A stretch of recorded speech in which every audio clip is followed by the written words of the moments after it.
നിങ്ങളെ ഉന്നക്കായ പോള കഴിച്ചിട്ടുണ്ടോ? പഴം പോളയും ഉന്നക്കായും കൂടി മിക്സ് ആക്കിയിട്ടുള്ള സംഭവമാണ്. അതിനായിട്ട് ഞാനെന്താ 3 പഴം എടുത്തിട്ടുണ്ട്. അതിങ്ങനെ ചെറുതാക്കി മുറിച്ചിട്ട് മിക്സിയുടെ ജാറിലോട്ട് ഇട്ട് കൊടുത്തിട്ടുണ്ട്.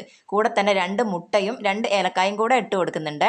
പിന്നെ 2 ടേബിൾ സ്പൂൺ പഞ്ചസാരയാണ് ഇട്ട് കൊടുക്കുന്നത്. എന്നിട്ട് വെള്ളമൊന്നും ചേർക്കാതെ നല്ല ഫൈനായിട്ടൊന്ന് അരച്ചെടുക്കുന്നുണ്ട്. പിന്നെ നമുക്ക് ഒരു പാൻ അടുപ്പിലോട്ട് വെച്ചിട്ട് ചൂടാകുന്ന സമയത്ത് കുറച്ച് നെയ്യ് ഒഴിച്ചിട്ട് അതിലോട്ട് 1 കപ്പ് തേങ്ങ ഇട്ട് കൊടുത്തിട്ട് ഇങ്ങനെ ഇളക്കി കൊടുക്കുന്നുണ്ട്. അതിൻ്റെ കൂടെ തന്നെ 4 ടേബിൾ സ്പൂൺ പഞ്ചസാര കൂടെ ഇട്ട് കൊടുക്കുന്നുണ്ട്. എന്നിട്ട് നല്ലോണം ഒന്നിങ്ങനെ ഇളക്കി മിക്സ് ആക്കി എടുക്കണേ. നട്ട്സൊക്കെ ഉണ്ടെങ്കിൽ നിങ്ങൾക്ക് അത് ഇടാം കേട്ടോ. പിന്നെ ഇതാ ഒരു പാന് ചൂടാകുന്ന സമയത്ത് അതിലോട്ട് കുറച്ച് നെയ്യ് ഒഴിച്ചിട്ട് സ്പ്രെഡ് ആക്കിയിട്ട് നമ്മൾ അടിച്ചു വെച്ച പഴത്തിൻ്റെ മിക്സ് ഉണ്ടല്ലോ അതിൻ്റെ പകുതി ഇത് അതിലോട്ട് ഇങ്ങനെ ഒഴിച്ച് കൊടുക്കുന്നുണ്ട്.